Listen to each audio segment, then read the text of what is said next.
Hello, everybody, and welcome to another episode of Healing Art After Hours, where I upload videos of live Zoom workshops from my Creating Space San Diego meetup. You can join and participate at the link below.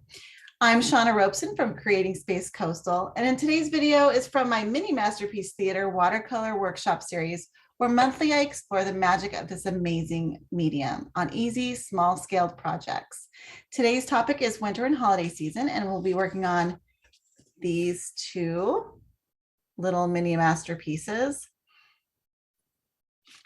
If you are new to watercolor, please check out my 5-part foundation video series here at my channel. Accompanying handouts for this topic are available for download at my shop at creatingspacecoastal.com, and there will be a link also in the description below. Thank you so much. Enjoy and happy painting. Right, so you guys should be seeing my screen, and I have it zoomed out. I've tried to adjust it so I can zoom in close, so I have it zoomed out as far as I can, but I'm going to show you what's off screen too. And I'm trying to get things smaller so I can fit everything in the screen.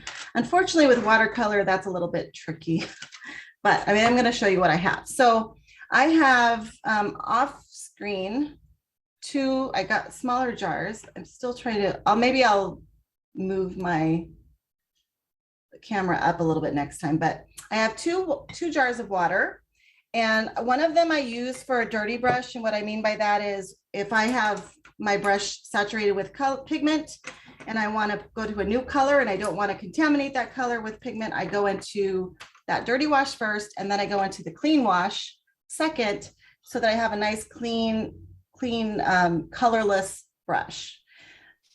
Sometimes you could use the muddy water as a base so you have a little tint to it, but I always go in the dirty first and then the clean.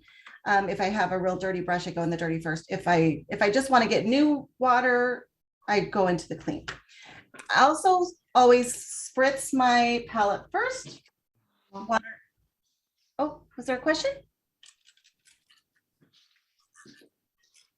I hear some background noise, so please mute yourself if you're not asking a question.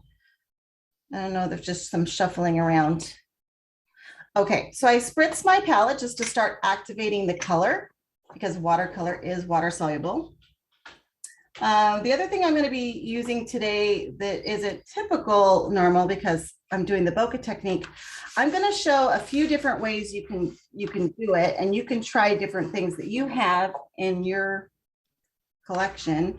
I do have some white paint. Now, this is not gouache. Gouache is more of an opaque watercolor paint, and I would encourage you to get that at least in white, because that's handy to have. But white does tend to be a little bit more opaque than the other colors in general anyway, because it has kind of a chalk mixed into that binder. So I can still use the white that I have, but it may not be as opaque as I like. So I also have this, this is pigmented acrylic ink that's white that I'm going to also use. You could also use a watered down solution of just plain acrylic. So that's another option for that. And you could even use things like white gel pens, anything that's white pigmented that will have a little bit of opacity. And then another idea I thought might be a cool way to do it, and I can try it I haven't used it, but I thought it might work, is like a white pastel, because this was like a more chalk based. So that could also work as well. So that's for getting the bokeh effects, which are these little white spots. So another idea you could do is mask off some of the circles ahead of time, but that leaves the paper really white, so you might want to put a layer down first. And I'm not going to show that that technique because that'll take too long. But okay, without further ado, let's get started on the bokeh technique. And this is pretty simple, but there is some drying time, and that's the challenge with these things, because usually I work on a couple different things simultaneously. I also have my mixing palettes here. I usually have a warm palette, a cool palette, and then a more neutral palette available. And I always leave my palettes dirty because I like to mix in what was there. Now I got new palettes that are smaller, so they're fairly clean right yet, but eventually they'll be covered and stuff. And I like to leave it that way because it adds a little bit of, I don't know, flavor, for lack of a better word, to the colors as I mix later on. Okay, and then of course I have my brush. I think I'm going to use a few different brushes. This one is my 8. It's a Master Sable, the Kolinsky Sable, which is one of the higher end natural brushes. And what's great about the Sable is it's a little stiffer than the Squirrel. And so you have a little bit more control. If you notice when I bend that Squirrel over, it stays like that. Now, what's great about the natural brushes is that they hold a lot of water because they're very porous and absorbent. So you can get a lot of strokes with the natural brushes, but the Squirrel is a little bit more flexible and not as controlled as the Sable. So that's the difference in that. Now, the synthetics are nice and firm. Typically, they have a nice snap, which is great, but they don't always hold as much pigment. So it depends. I mean, in these small things, it doesn't really matter how much pigment holds. So, okay, let's get going. First, I'm going to do a wet on wet technique. So that means I'm going to start out with a wet palette. So I'm just going to put a layer of water down, just clear water. And to see that you have the water, you can tilt your palette just to look at it and get a shimmer. You can see where it's shimmered. You don't want it puddling. You just want a nice, fairly even layer. And some paper is more thirsty than others, so it'll absorb it a lot quicker and dries quicker. So you might have to work faster depending on the paper you have. And some paper, gets wet really quick and easy. Okay. So once I have a nice even layer of water, I'm just going to lay down some colors, whatever background colors you want. For this one, I just did, my all-time favorite. I did some indigo, and I'm just dabbing it in. I'm not doing brush strokes. I'm just dabbing in color, and you'll see it's just bleeding out because it's wet. And then I'm going to go into some, I think this is a alizarin crimson. It's kind of a more rosy red color. And you'll see how much this pigment moves compared to that. It's maybe the pigment pieces are smaller, so it really moves quickly. And you'll notice that with your pigments that some are quick to move versus other ones. So see how that works. I'm gonna throw some purple in. I don't mind if the purple mixes with the red or the blue, because those will just make some nice colors. And that goes into color theory, but I'm going to add a little bit of green, and I want to be careful not to mix the green with the red. So I'm putting the green way over here. And it's kind of a blue green, so it's a phthalo green. And I'm just going to dab that, and look at that, moves really fast too. And I don't mind if that moves with the blue, but I just want to be careful about getting it into the red.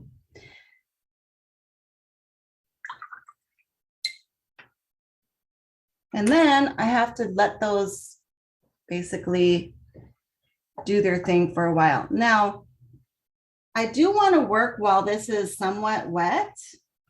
I'll notice I'm getting a little bit of a puddle over here. And what I can do is I can just take a thirsty brush, which means I clean it off and I dry it off so it'll pick up pigment. So I'm just gonna set that down, try to lift up those puddles a bit. And that happens because this paper it's decent paper. This is the Canson. But because I'm using so much wetness, it's bowing the paper, so it's curling up and making kind of an arc, and that's making the pigment run to the edges. And so that can happen, especially, the thinner papers are even more notorious for doing that. So if you're getting those big puddles, you might want to just clean those up a little bit.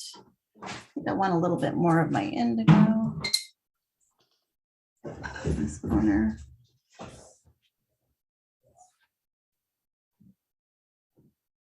All right. So while that's still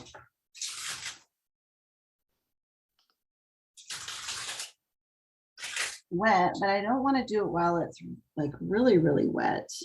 So I'm just trying to get it to the right level of wet, which is kind of tricky. I don't want to see, I want to see some shimmer, but I don't want it to be, I want most of the shimmer to be gone. See how it's real shimmery? So I want to get it more like where the shimmer is gone, like the red area, but I know it's still a little wet. Because the next step I'm going to do is drip some of that white on there, and I want it to bloom out a little bit, but I don't want it to bleed out into a really big pool. So the less wet it is, the less the water can actually move that pigment around. So I'm going to try to just be a little patient with that, but I'm not going to work on something else because I got to keep an eye on it. So I'm just going to hold tight and try to be patient. It's easier to do when people aren't like watching and waiting. So yeah, the red part dried really quickly. That purple seems, this side seems to be a lot wetter. So I'm going to start dropping a little bit in and just see what happens. And I'm going to start with using just the white. This is titanium white. Let's see what happens if I do use that. And I just put a bunch on my brush, and I'm just going to tap it lightly. And it's going to drop. Are you heading out? Okay, well, one moment. I'm just going to say goodbye to my boyfriend. So while that's still drying. All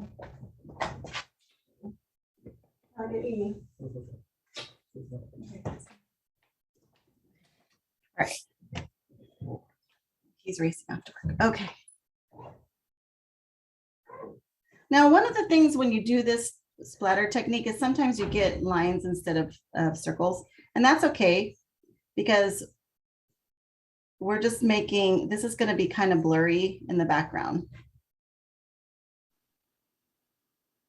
And some lights are not completely round with the bokeh. Sometimes they're, you know, can be straight lines or different shapes. So you'll notice the wetter areas, it's blooming a little bit more. Let me bring this up. So I think I can bring this in. So it's right here. You're getting these little almost like snowflakey looking things. Now I can also go in, these are the smaller ones. I can go in at this stage and I can just start putting in some round, and where it's wetter, it's going to bleed out more. That's why you want to let it dry a little bit more, because you don't want it to necessarily bloom like that, but that does look pretty cool. So I'm just going to drop in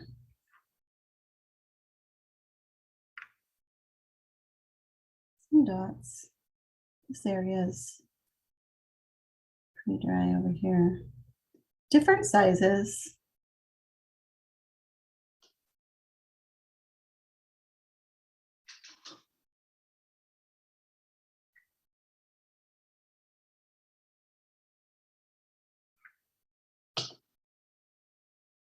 Oh, right here. Did someone have a question? I'm hearing some. Okay, let me just, I'm going to go ahead and mute you, Zelda. Looks like you're unmuted. Okay.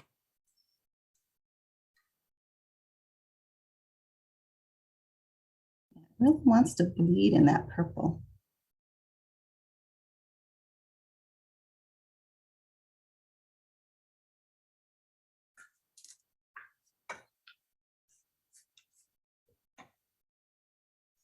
Now you can also wait till it dries. You don't have to do it while it's wet. And then you have a little bit more control of the color when it's dry. Like I'm getting a lot of these that are just blooming out, maybe more than I want, or going into wetter spots. So I think I just didn't let it dry long enough. Like I said, I wanted it a little bit wet, but maybe it was too wet. All right, I'm gonna go ahead and help it along to dry because for sake of time. Oh, no, I lost my,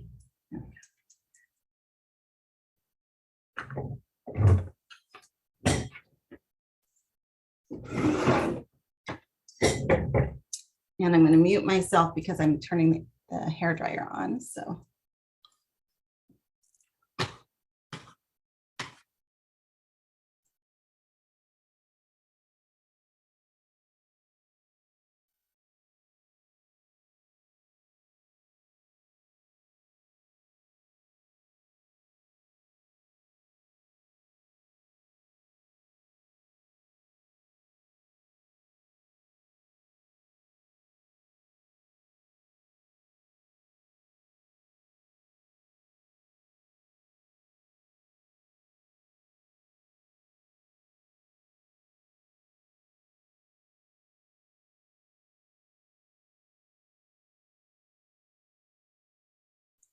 I think what I'm going to do is actually put this aside and start the gnome while that's drying, because I generally like to air dry naturally anyway. So let's just start on this guy and put that aside for now,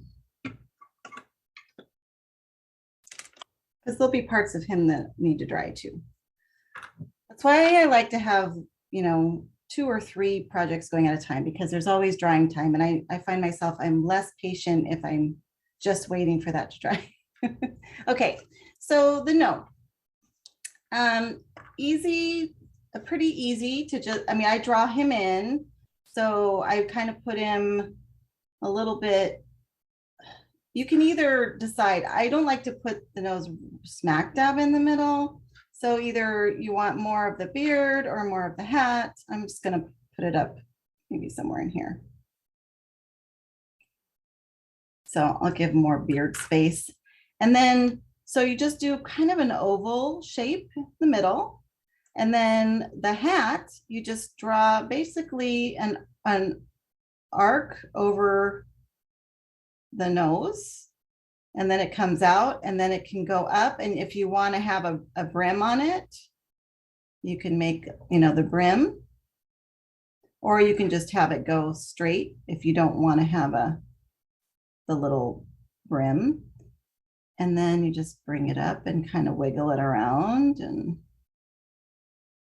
over. And if you don't want a ball, you don't have to put it. I mean, you can make the hat really anything you want.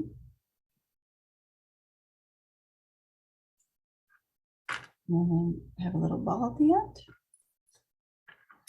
And then my guy has a little, let me bring this in a little bit. There we go. I'm making him have a little like mustache-y deal.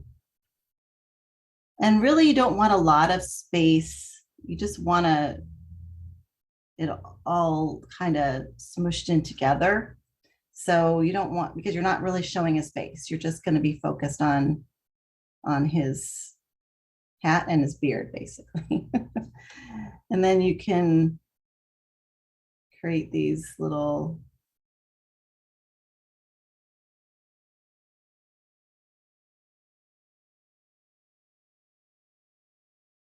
beard whiskers.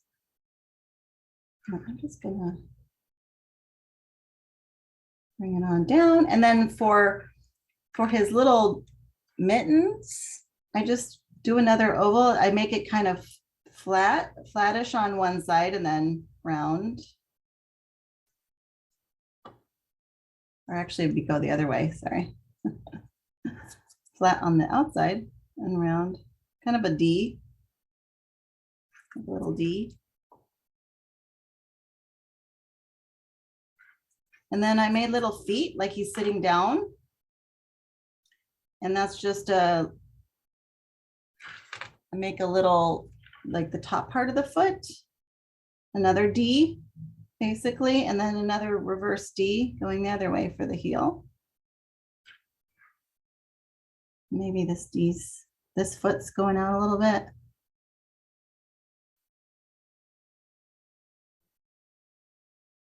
And there you go. There's him, there's drawing.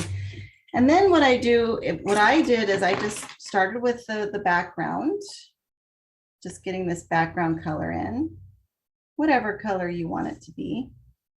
I use, of course, you know me, I like, for those of you who do know, I really like indigo, but maybe I'll mix it up and have some indigo. Because I think indigo makes a nice midnight color. And I'm going to mix it up with some Prussian blue.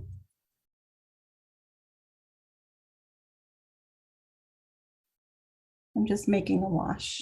Oh, let me back this up so you can see what I'm doing. I'm just making a little wash that's mixed and ready to go.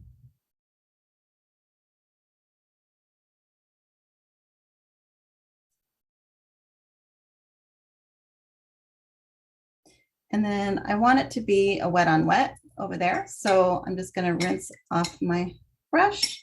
And then I'm going to follow the outline of the gnome. So wherever I want the water to go, I'm going to wet. There's a little bit of the blue on there, which is fine because it's going to be blue anyway.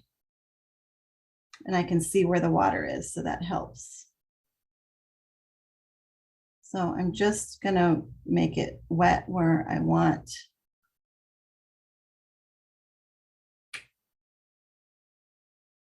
Careful not to go into the outline of the gnome. Now I could lighten up this pencil markings with like a kneaded eraser or something like that if I cared about it showing. But because I want you guys to see the outline, I'm going to leave it. I don't mind. Okay. You got to work quickly on this part because you want it to stay wet while you're working. Okay, now I can go into my pre-mixed color and just kind of tap that in and let it move around.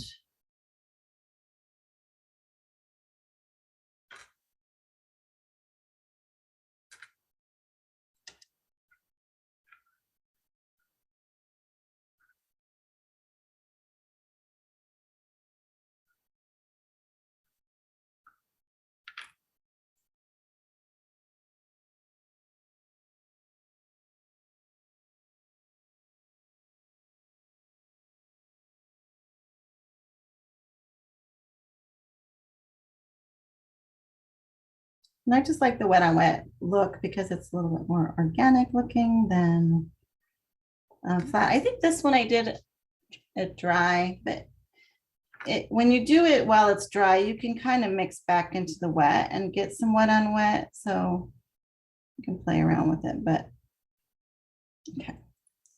All right, so now that has to dry because if I start working on anything next to it and I touch the wet, it's going to suck the color right in there. So that's why you want to let layers dry because you want to make sure that when you are working next to another section, you don't have it touch it and it'll just like a wicking action, it'll pull that color out into where the wet is.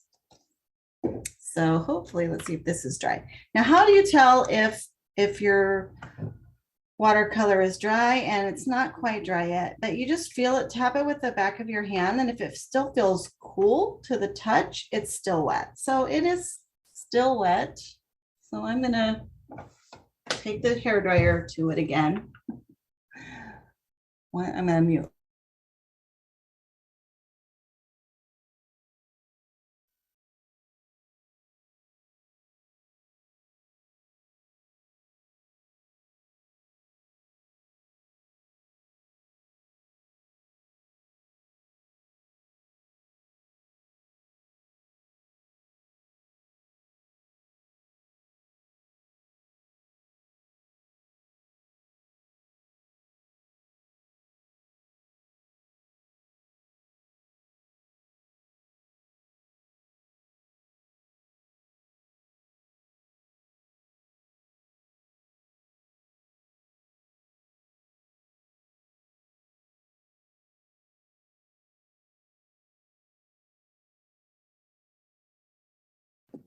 Okay.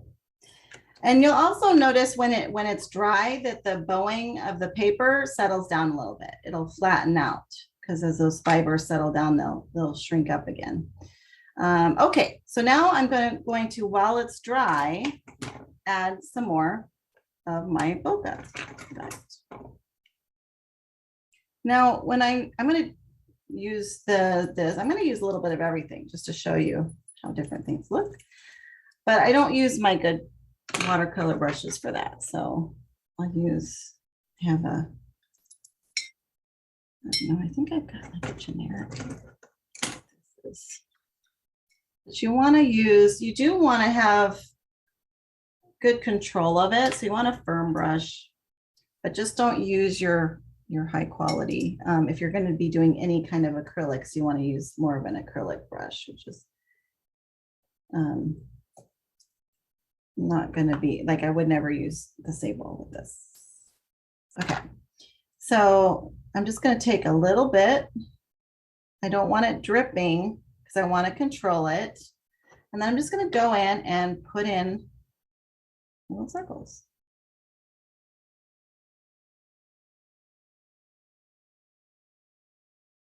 Different sizes. And they don't have to be, you know, perfect circles, but I'm trying to make them pretty round.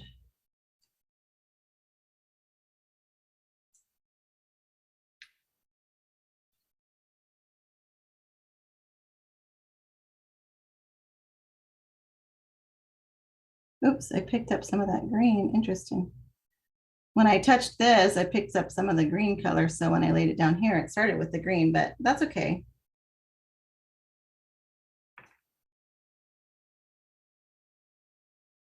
And you'll notice it'll fade, like it'll start off looking really stark white, but then it'll actually pick up some of the pigment and it'll fade to a lighter color.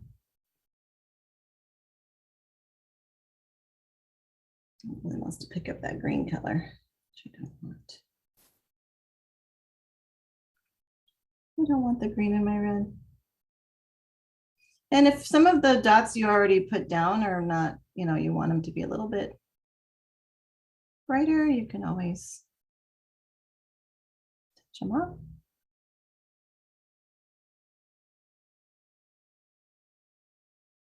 Oh, now I got red in there.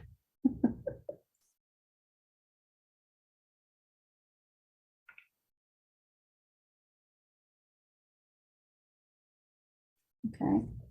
And then I'm going to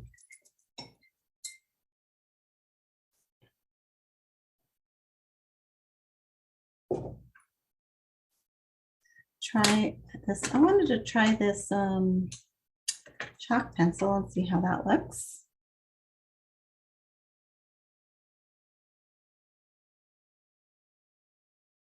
Kind of gives a little texture.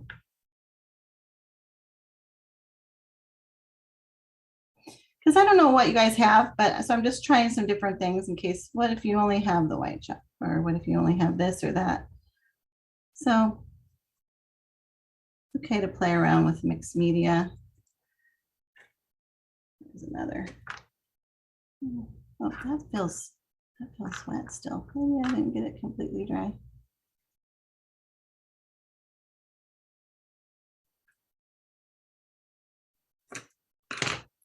And then I want some little splatters, but I'm thinking I'll do those after I do my branches.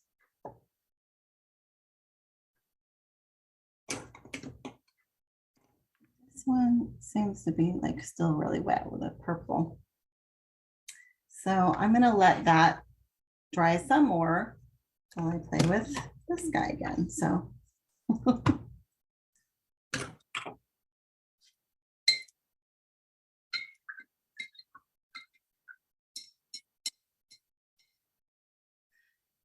okay.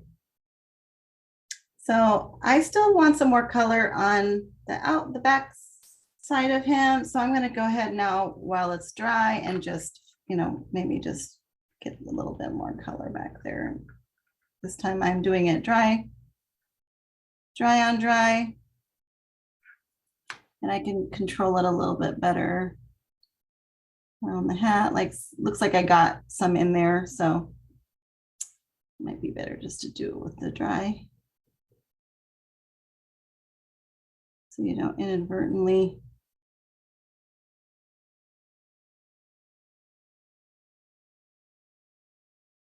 get it where you don't want it. See, another thing that's great about this paintbrush is it goes to a really nice fine tip. So I can do big areas, but I can also do some details with it.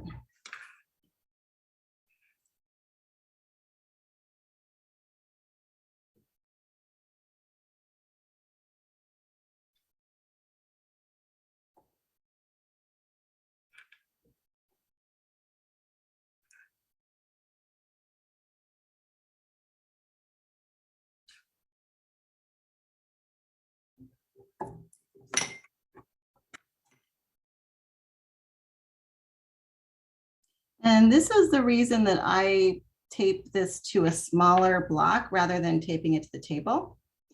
I tape it to keep it from, to help the paper stay firm, keeps it from buckling and kind of like a stretching it a little bit.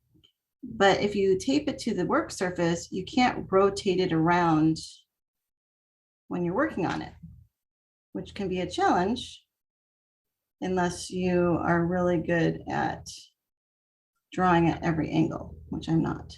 I'm not that coordinated. So I like to move my paper around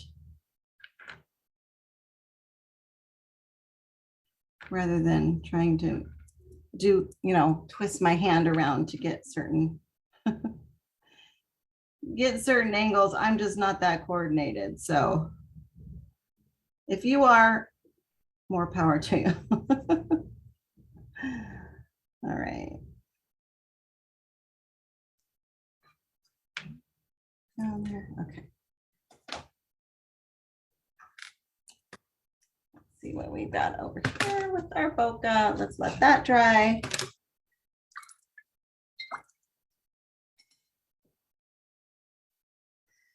Okay, this purple. Well, maybe it's drying now. It's drier.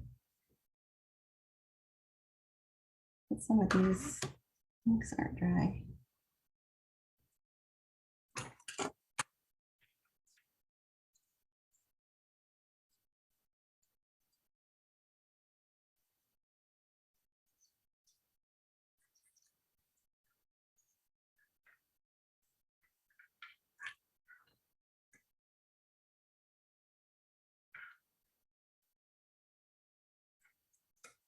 Okay.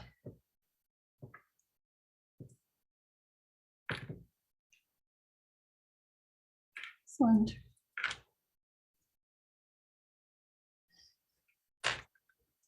Okay.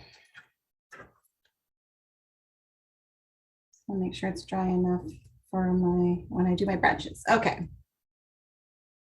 And then decide, you know, since this is, you know, this is pretty, I mean, universal, can go any direction. I just basically try to look at it and see, okay, which, you know, which direction do I want to come from? Which orientation do I want to go? And I think I want to do it like this with my branches.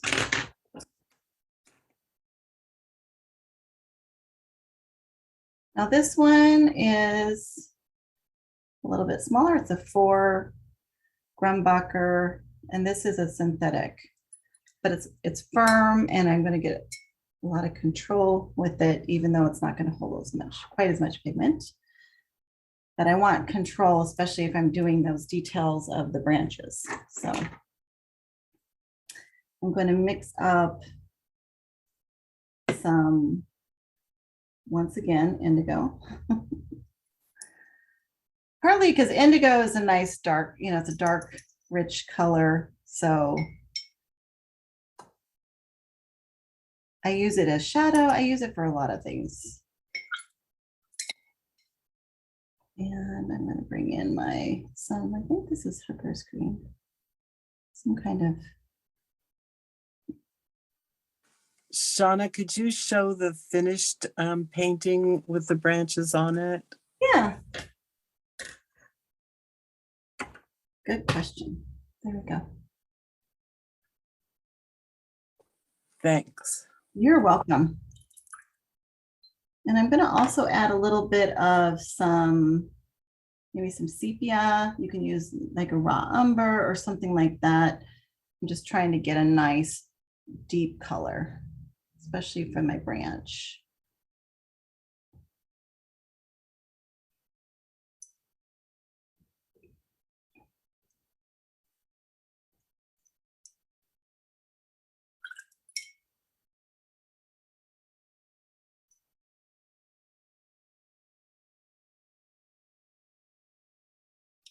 I'm going to actually put I shouldn't have my drip cloth. It's very easy to drip water on my setup isn't perfect because, I'm trying to make it all visible, but you want to be careful not to like bring dripping brushes over your work if possible. So, because then you drip on your page. Okay. So now I'm going to go ahead and put in my branch.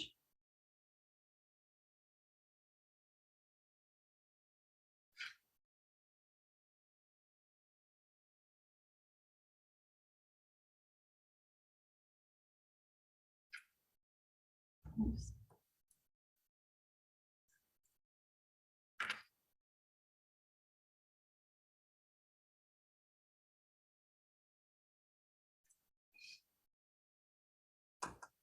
And then for my needles, I want it more green. So I'm going to try to darken up the green. Maybe add a little bit of, I want to get a nice rich green color. There we go. Do these branches to do the needles. And I'm just lightly wisping it. I don't know if that's the word, but you just want to flick it lightly because you don't want a lot of the tip to be, you don't want to press it down at all. You just want to have it really wispy. And in fact, I think this brush is a little too thick for this. I think I'm going to get my smaller brush.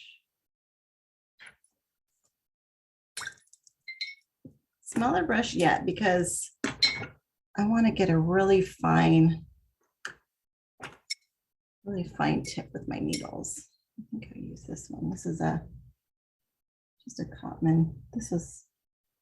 Let's see how small that is. I think that'll be better. So let me try.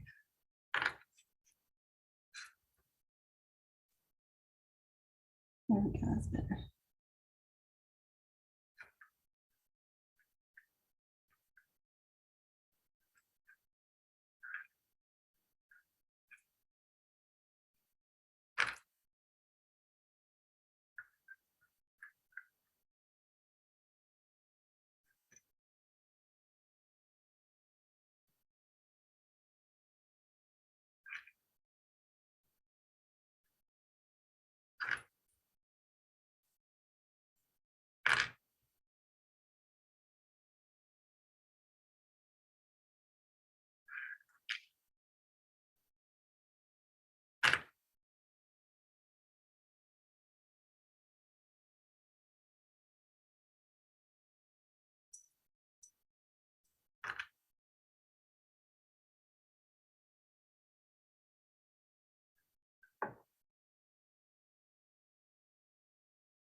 I think I find that it works for me. It works almost better to flick it backwards towards me than trying to push it. So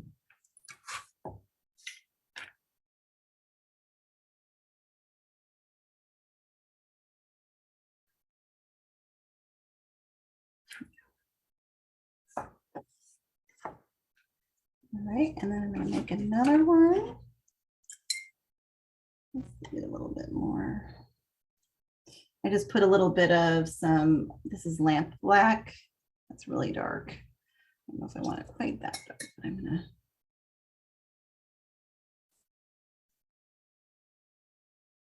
Oh, that'll be fine. It's just kind of a silhouette anyway.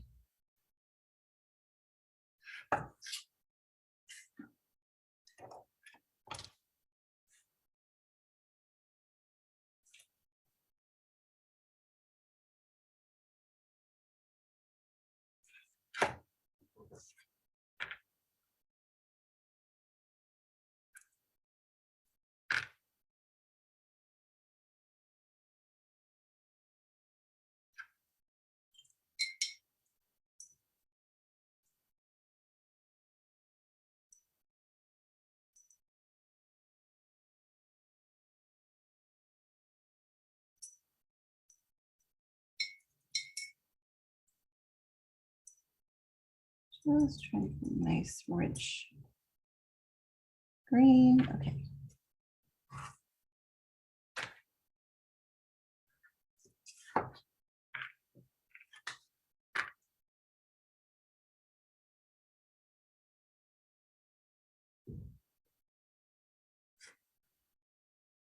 And you want them like different lengths. You don't want them all going the same direction necessarily, like somewhat, angled, but you want to vary the size of the strokes and leave some space in there where you don't have needles too. So just mix it up so it doesn't, you don't want to make it look uniform.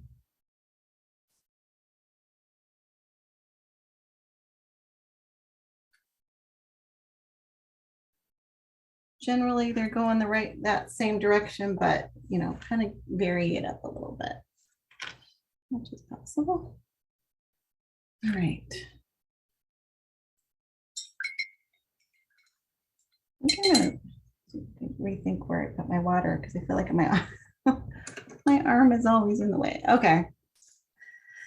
Like I said, still working out all the technical things. Okay, it's getting, this side feels pretty dry. So to get this snow effect, I'm going to do a couple different things for the snow. The first thing I'm going to do is I'm going to go ahead and flick a little bit of some more white on there. And I can either do, I think I'm just going to use my white, my titanium white on a toothbrush. Toothbrush does really fine splatters, but when you do the splattering, it does kind of get everywhere. So think about that. But you basically just get some pigment on your brush and then you pull the bristles back and just splatter.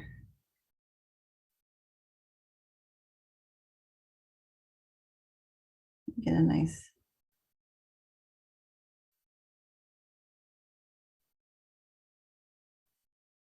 There you go.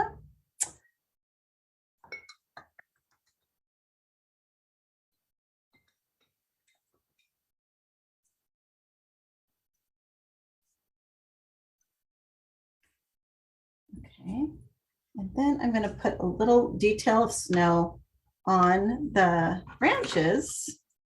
And when I really want control, I like to use my gel pen. Gel pen makes a nice detail for the whites because I can control it a little better than I can on a brush, but you can certainly use a small brush. And, if you're a purist and don't want to use anything but watercolor, or if that's all you have, you can just use a really fine brush. But I'm just going to put some little bit of some snow in there, maybe some highlights. Just give it a little shape.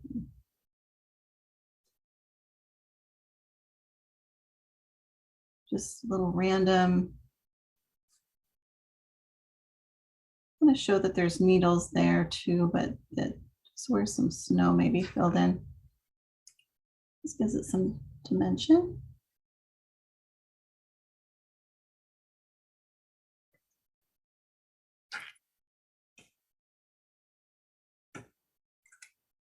And if you feel like you don't have enough bokeh, or you want some of those a little bit brighter, you can go back in and add some more at this point. Like, even let's say I wanted something really bright. I mean, the problem with the gel pen, I think, is a little bit too bright. But what you can do is, if you put it in there, a really like light layer of it, and then just kind of pat it so it doesn't get real thick, you can create effect with it. Maybe I want to bring out some of these a little bit more. I'm sorry, I missed how you made the bokeh originally. I lost my connection. How did you make the pale spots? So while it's still just slightly damp, or you can even do it dry. When it's damp, you can start putting some of those spots in, and you can do a number of ways. You can either use white watercolor paint or white gouache watercolor, which is a little bit more opaque, and you just draw in the little circles. And it usually, because it's a water medium, it'll kind of blend a little bit with the color that's below. You can also use, this is an acrylic ink, and you can use that, and you just draw in the circles. Like I said, you can do some of it when it's wet. I did some of but when it's wet, it blooms out. So you got to wait till it's almost dry. And you can splatter some on, and those will bloom out a little bit. Or when it's drier, you can just paint them in. So I'll paint a couple in with the acrylic, or I'm sorry, the watercolor. Thank you. I appreciate you explaining. No problem. Can you also lift the color a little? You can, and depending on your paper, some paper does. Okay, the issue with lifting is a couple of things. First of all, the paper, sometimes some paper is easier to lift. Sometimes when you try to lift it, if the paper is not real strong, you can damage the fibers of the paper. But the other thing is, some colors lift better than others. So some colors are very staining and just don't lift very well. But you could do that. Like if you're doing a bigger painting, you could take, if you want bigger bokeh, you can use a cork, and then you just wrap it in tissue, and you can lift that way. When it's still wet, you just dab it on there, like I did the moon. That's how I did this moon. But this didn't pick up the whole pigment, which is okay with bokeh. So some are going to work a little bit better than others at lifting, but you could certainly do that. I didn't do that here just because I don't have a tool that can lift that small. And because the cork sizes I have are bigger, but that's certainly a way you could do it. You can also use masking fluid to mask off. So if you did a layer of color and then masked some little circles, and so you have that color underneath, and then you did another layer of color, then when you lifted that masking fluid, you'd have the color from underneath. So you could do it kind of that way. Ooh, yeah.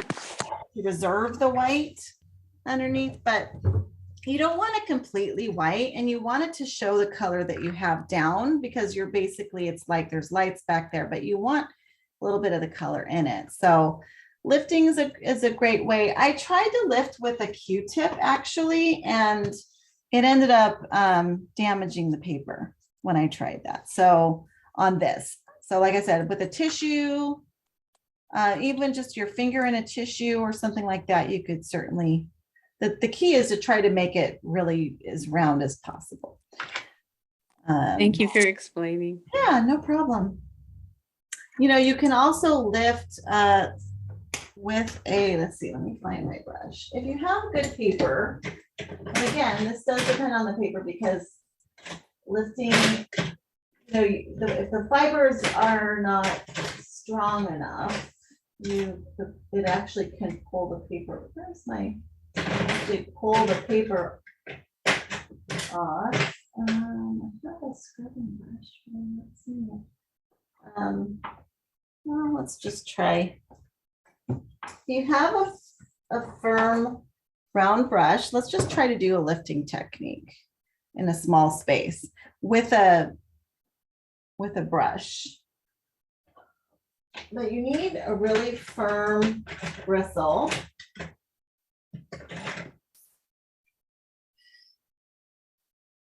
don't know if this is gonna work. I like a hog hair type. This is a synthetic one, but it's firm. So I'm gonna go ahead and try that effect here and see what happens. Now you want to just have a wet brush with no pigment on it. It's not real wet, so you want to wet it first because you want it somewhat wet, but you don't want it too wet. So you want to dab it off so it's just wet, and then you can basically see what I did there. I just lifted that dot, and then Nice. clean it off, and then get right here. So, good question. I've never done it on for this particular technique, but that definitely does work. Like I said, have a nice stiff bristled brush. Works best. And again, you'll be leaving that color underneath there. So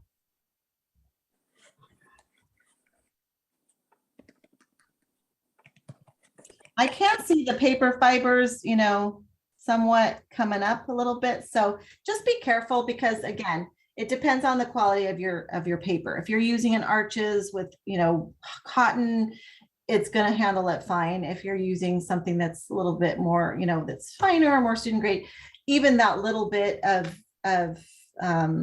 manipulation with the paper could start lifting the fibers. So just go gently if you're going to try that technique, because I can even see like right there, it's starting to pick up those fibers. So just go with cautious, but certainly that's an option. And that does a good job because, you know, it leaves a little bit of the color underneath there. So play around. I think it's nice to do it with different things so that you get the different effects, because one's going to look a little bit different than the other. So it's fun to play around with what the different options are. So, and then the final part is to, of course, remove the tape, the reveal, because it's never finished until you take off the frame.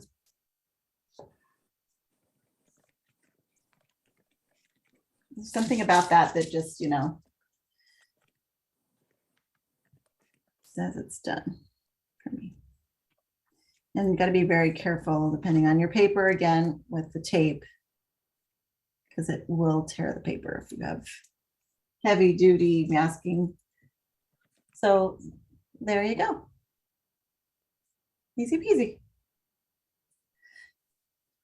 All right, let's get back to our gnome. I don't know. I mean, they're both, you know, they're a little different, but both really fun. Okay.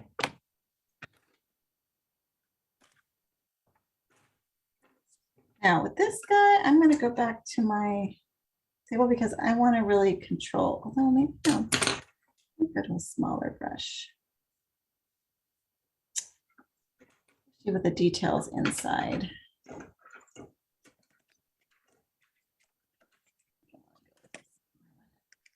Yeah.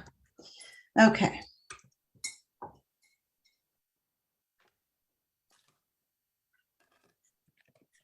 Now you can decide what what color you want his hat to be. I'm just gonna do the same as I did before. Red, I might add some embellishments to the red this time, but I'm just gonna do this. This is the Cadmium Red, which is just a kind of a medium red color. And I'm not gonna do wet on wet. I want it to have a real controlled, you know, I want to have a lot of control with my pigment at this point, so I'm not going to do the wet on wet for this. I'm just going to go right on there and just basically get my shape in.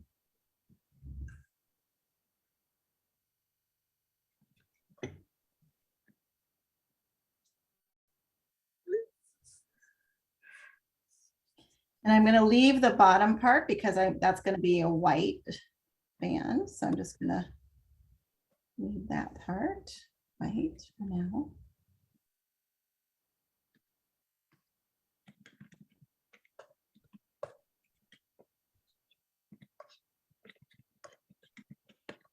Oh, I hear someone not muted. Let me.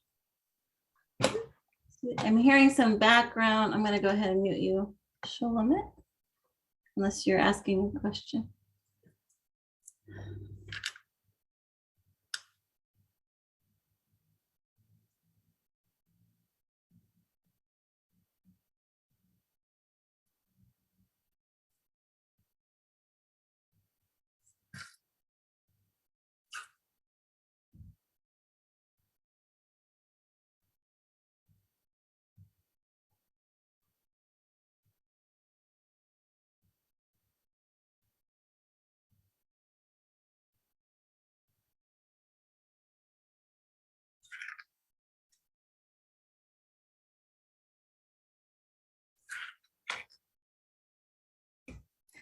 Now you could go in and put it in a pattern if you wanted. I might try something like that, a little pattern on his hat. I'm going to go ahead and do another layer and make it really, that's a little too much. Really vibrant.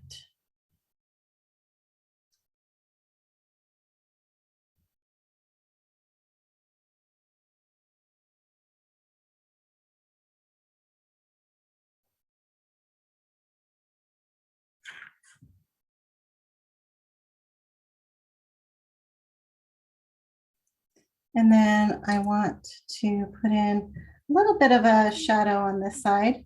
So I'm going to use my indigo.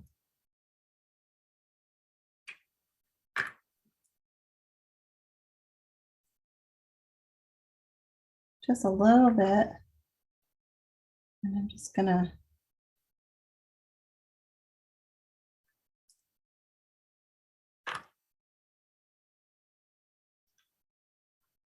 it's still a little wet, so it's going to take that paint and kind of spread it out a little bit.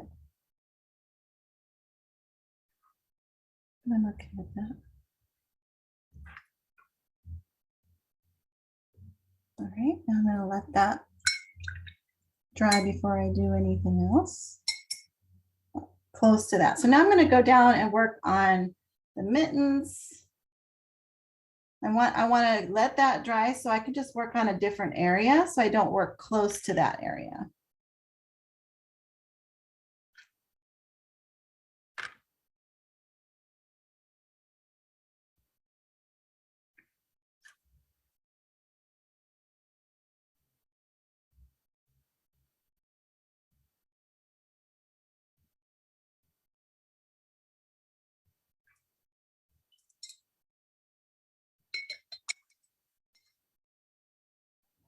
And then for his little feet, I'm just gonna pick one of my, I think maybe just like a raw umber, maybe.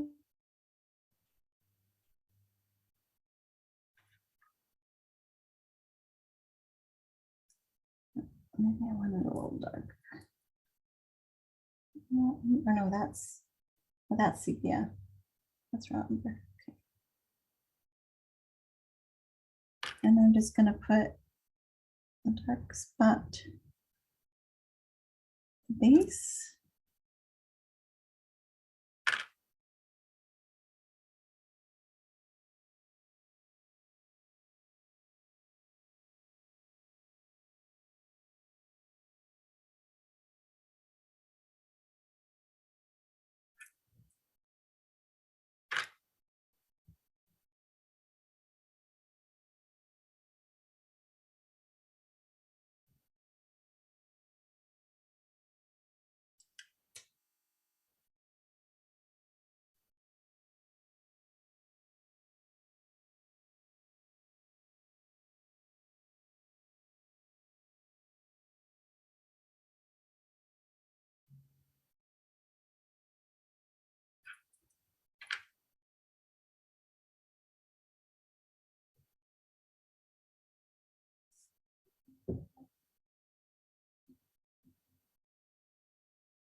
Little footsies, okay.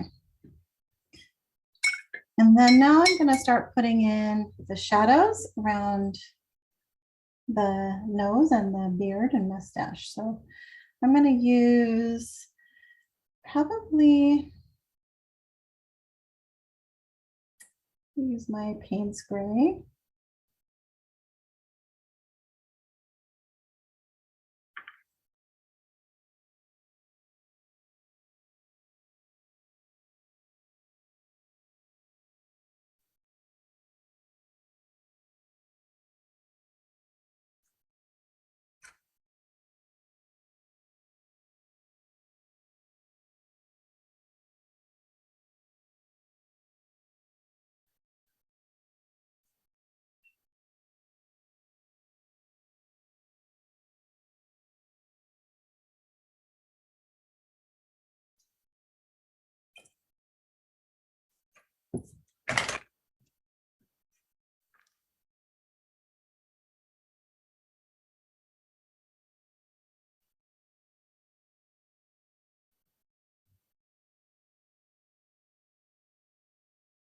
And I just went in with a, this is just a damp brush with no pigment, just to soften.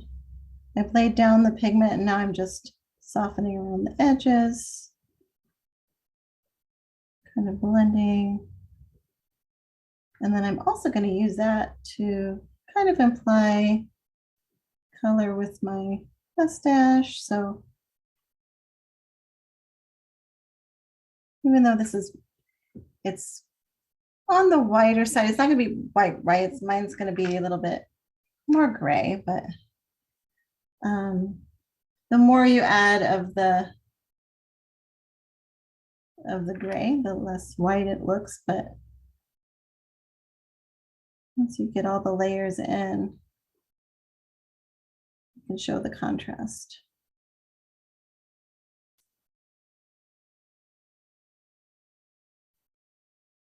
I'm just gonna bring down some little like wisps, kind of implying, you know, hair.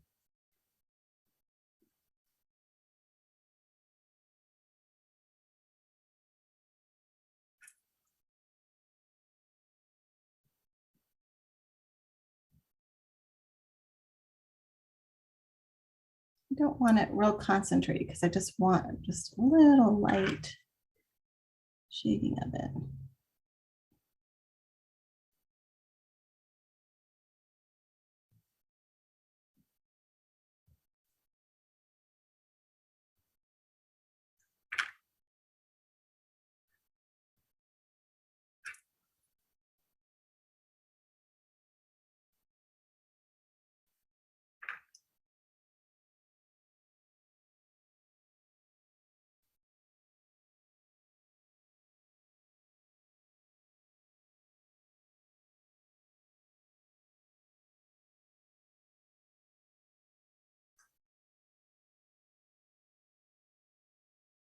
Remember, it always dries a little bit lighter. So if it feels dark, just let it dry. You can always lighten things up too. You can soften things. So now I want this all over here to just kind of be gray. Nondescript. Sorry, I'm not putting in arms or anything like that. I'm just, I think I put on arms. I'm gonna bring this guy back over here. My other one.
trying to blend out this edge here, which I think it kind of got too wide. So try to bring that blue in to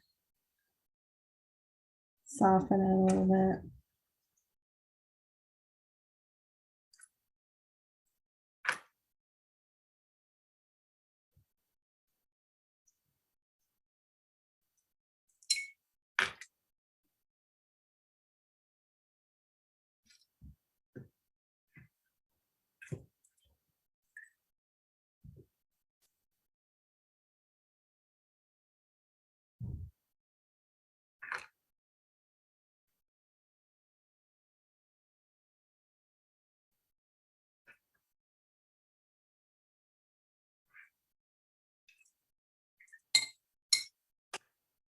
And then I have these lines in for the whiskers, and then I'm just gonna with the clean damp brush, just soften them a little bit.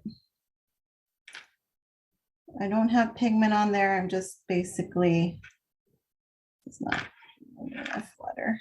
I'm just gonna, it's lifting that pigment that's on the water already and just softening all these lines.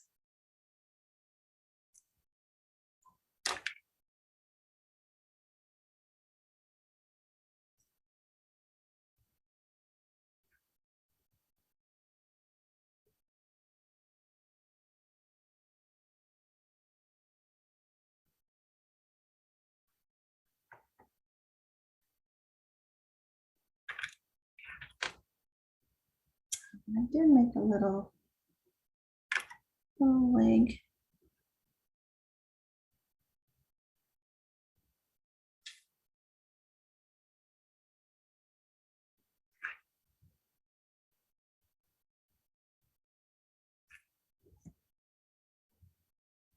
Could make an arm there, I guess.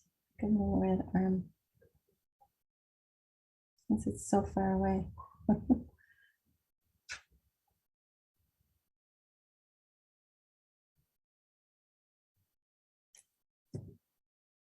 I don't know if I like that. I think I like it with just the little mittens. But.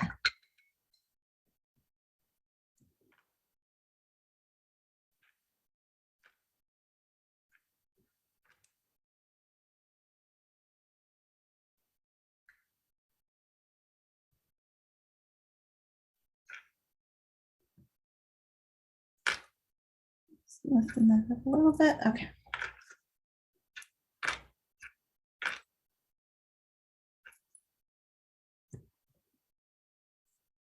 Now I want to imply a little bit of, something. Oh, I want to get the nose. Let me do the nose first.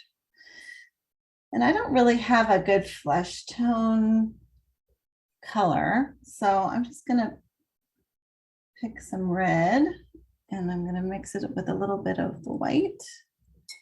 See what I can get here. Something sort of pinky.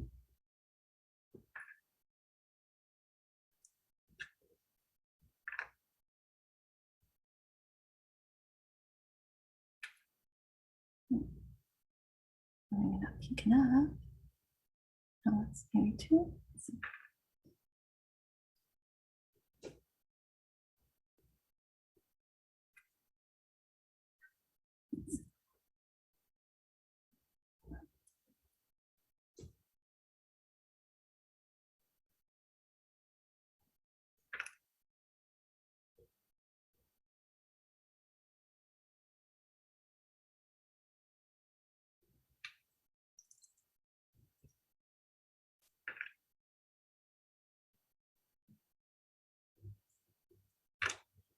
I want the middle to be a little bit white, like there's light hitting it, and then a little darker around the edges.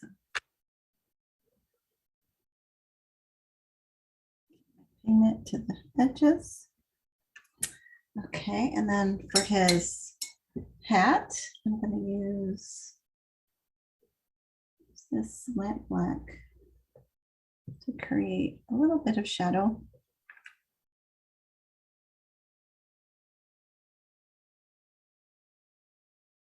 Side of the hat. And kind of make a little bit of texture for the ball.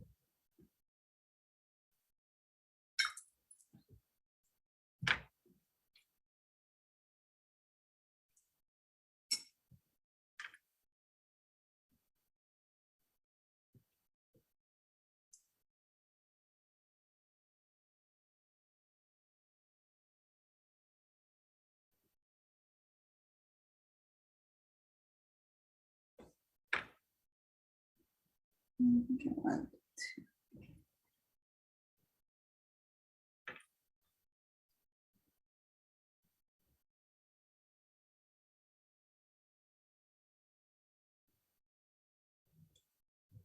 Okay.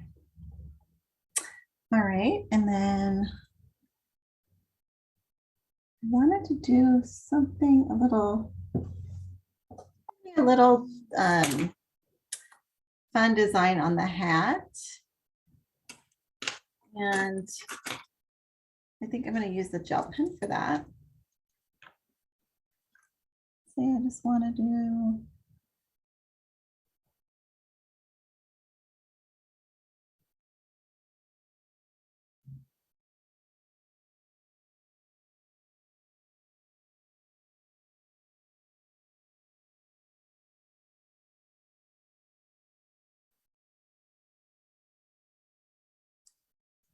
some little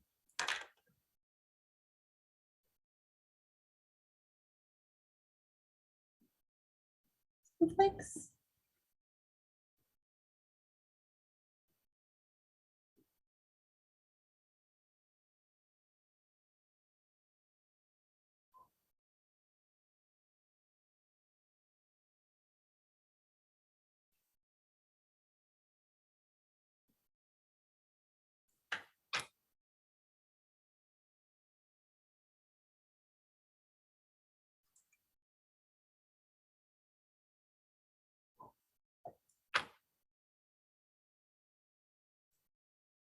There we go, a little fun pattern. And then if you need highlights anywhere, again, you can, well, I maybe came into close with the foot, so I can use my handy dandy gel pen. And there's, I guess you can't see a lot of his, it's hard to see the detail of his beard from there, but maybe I'll bring in a little bit more contrast for that. I can't see much from there.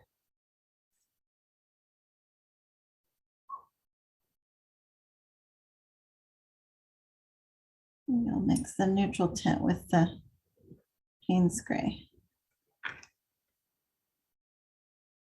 Just give some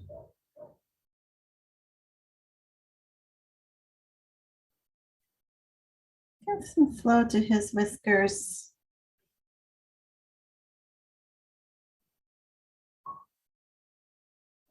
Some texture.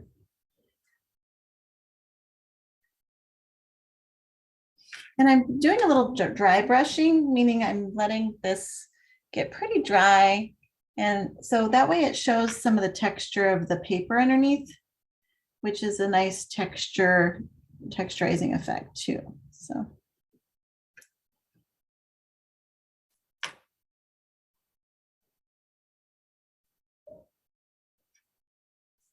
All right, now you can see a little bit more of the texture. I don't really love the little arm thing I did there, and I could try to fix that.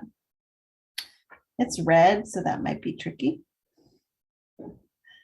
So, but I'm going to try just because that's what this is about, is learning. I'm going to see what I can do. I think I just don't really like, I feel like I want the whiskers to come out a little further. So I don't know if there's, the red's going to be hard to erase.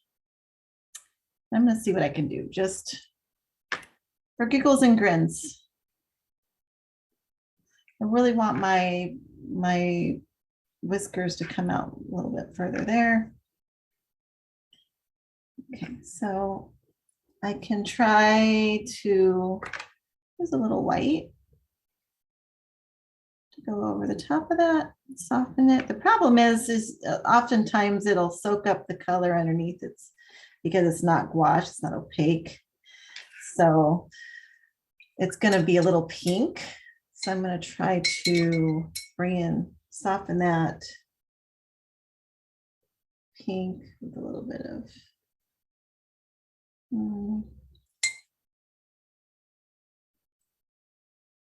Payne's gray.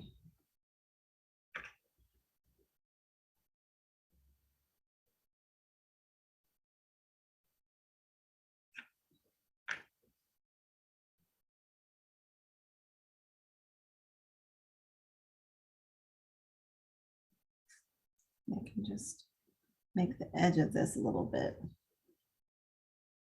grayer.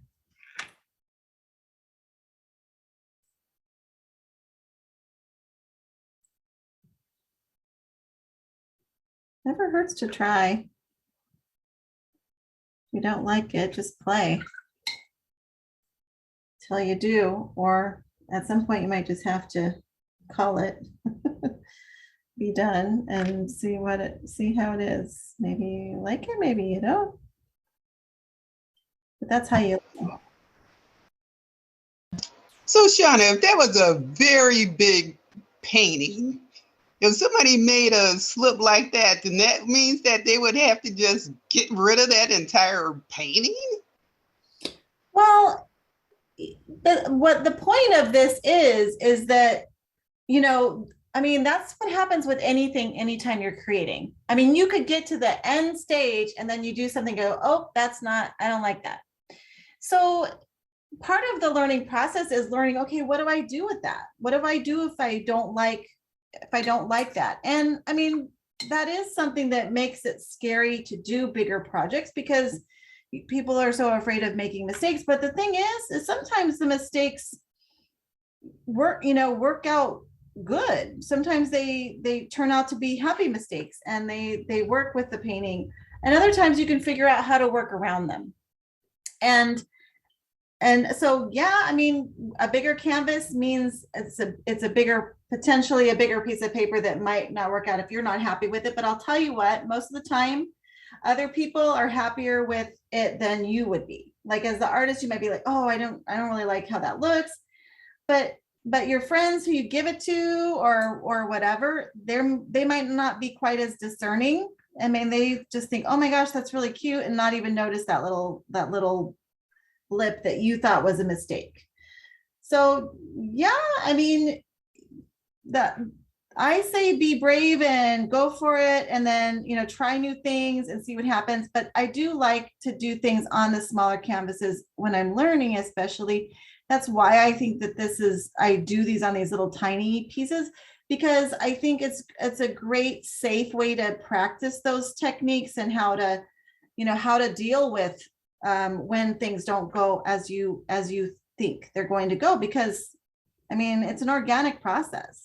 You don't know exactly what something's going to be until you do it. So I hope that answers your question. And still, I don't want to make you afraid of doing it, but I mean, I think it worked out. Like, I don't think that I'm okay with, I was able to kind of erase that red. And that's why a lot of people like the acrylics, because it's so forgiving in that way, because you can just paint right over it.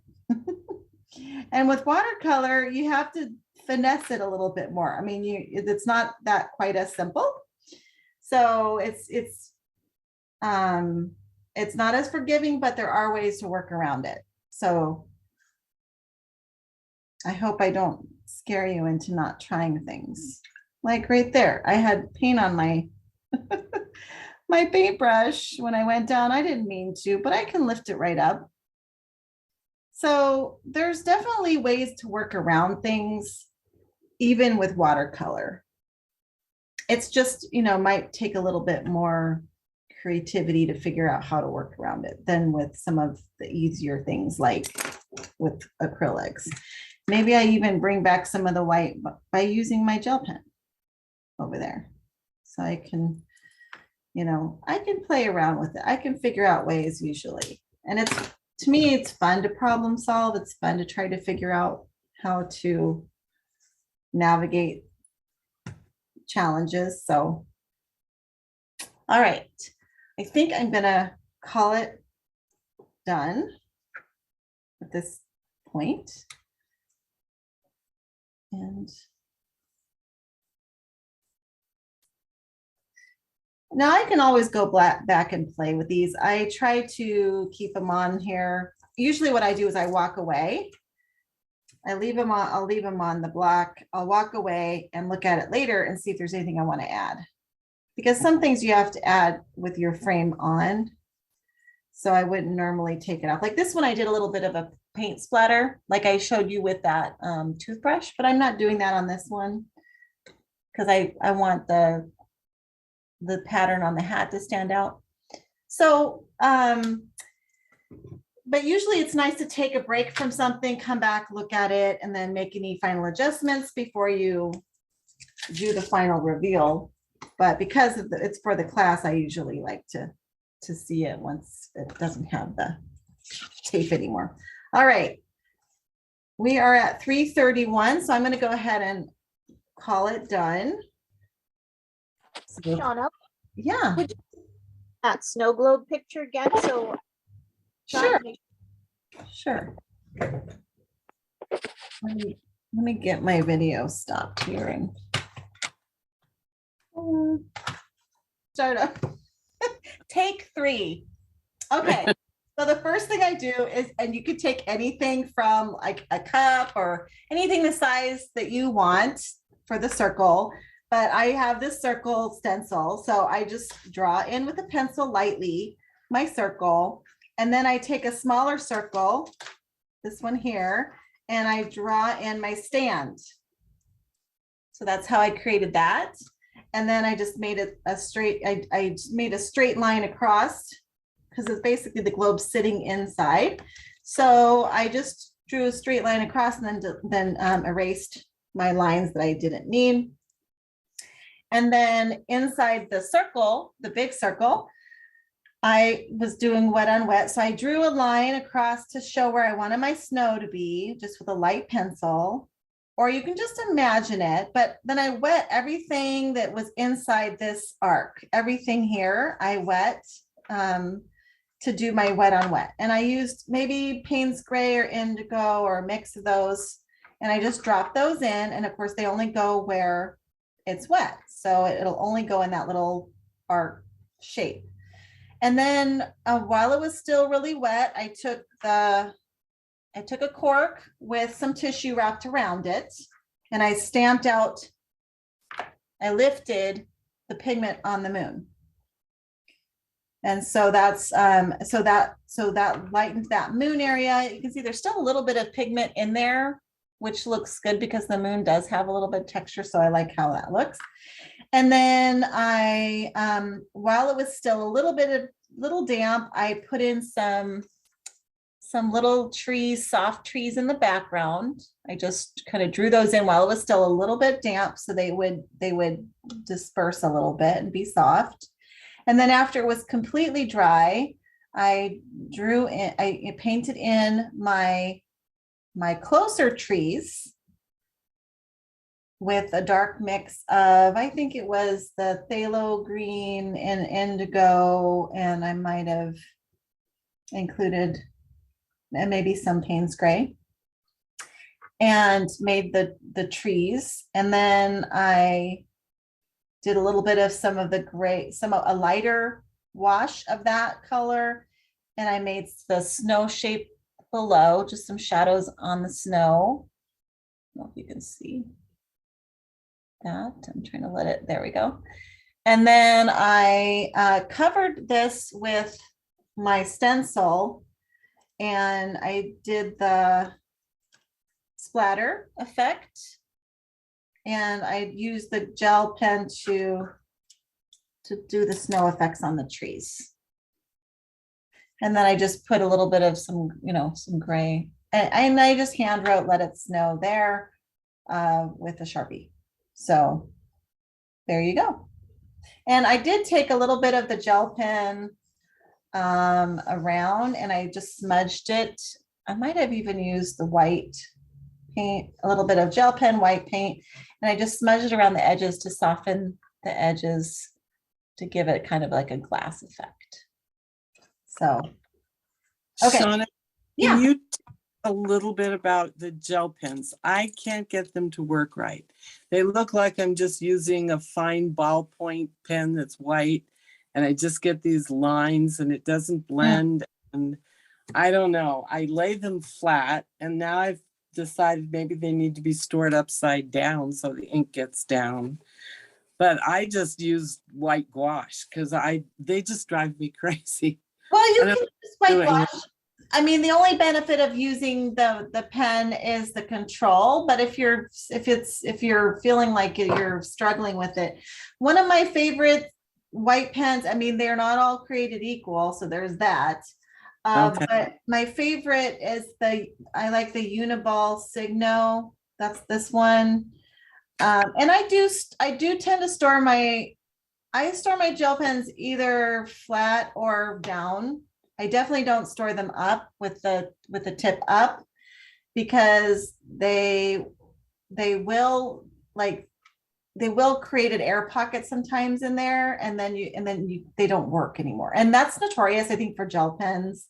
Now, my other gel pens that I like that I use are, in fact, I'm doing another color page for my coloring classes, and I'm using gel pens.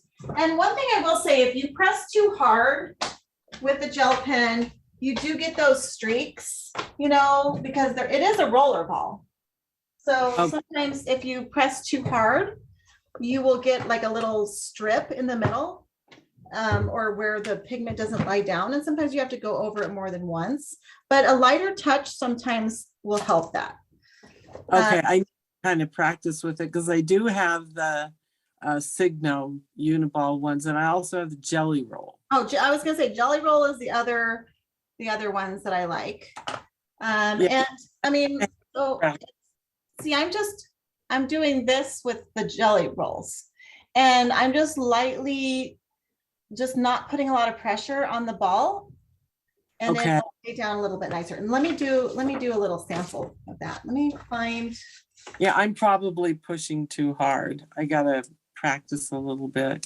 Sometimes to get the ball going, you have to push a little harder, but then once it starts going, you can just lighten your touch a little bit, and I think you'll find it'll work. Let me do a sample on some black paper, just so you can see what I'm talking about.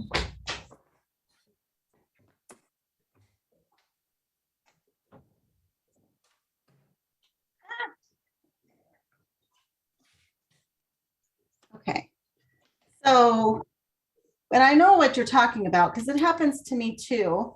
If I press hard, I don't know if you guys can see that, but oftentimes there's like the middle part. I'm not getting a good enough. Let me see if I can get it to zoom. Okay.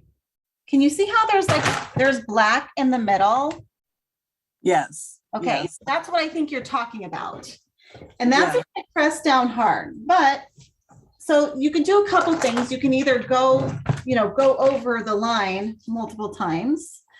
But if I just do get it started, of course now it's not going to go. And I lightly go, then I don't get that. Can you move it up a little bit? Oh, You're sorry. out of frame. There you go. Yeah, so if I just lightly touch it. Oh, okay. That's how I do it. That's how I do it, is I brush it on the page. I don't draw hard, because you will get that. Okay, that makes a big difference. I see what you're doing. Thank you. So just, just don't be quite as heavy-handed. Okay. And I guess I was trying to get it to come out. Well, and sometimes that's the trick. And what I do sometimes when it won't come out, I have another page, or sometimes I'll just run it on my, I'll just run it on my hand. Let me back up a little bit. So just to get the ball rolling. Okay. Or I'll start it on, another piece of paper just to get it going. But once you get it going, and sometimes you do have to go over more than once, but if you go lightly, usually you won't get that line. Yeah, no, I see what you're saying. It looks like it works a lot better to kind of brush it on, Mhm. almost as if it was a brush, than Yeah. to just make a line with it. Yeah. Yeah. Okay. Thank you. That was helpful. You're welcome. My pleasure. Okay. Any other questions that you need me to demonstrate camera on for? No? Okay. Thank you so much for watching this episode of Healing Art After Hours. You can download materials related to this topic, including PDF notes of PowerPoint presentations, at creatingspacecoastal.com. Don't forget to like, subscribe, and share if you found this content helpful, and join me for the next video here at my Creating Space Coastal channel, where I hope to inspire you to create space in your life for fun. Thank you.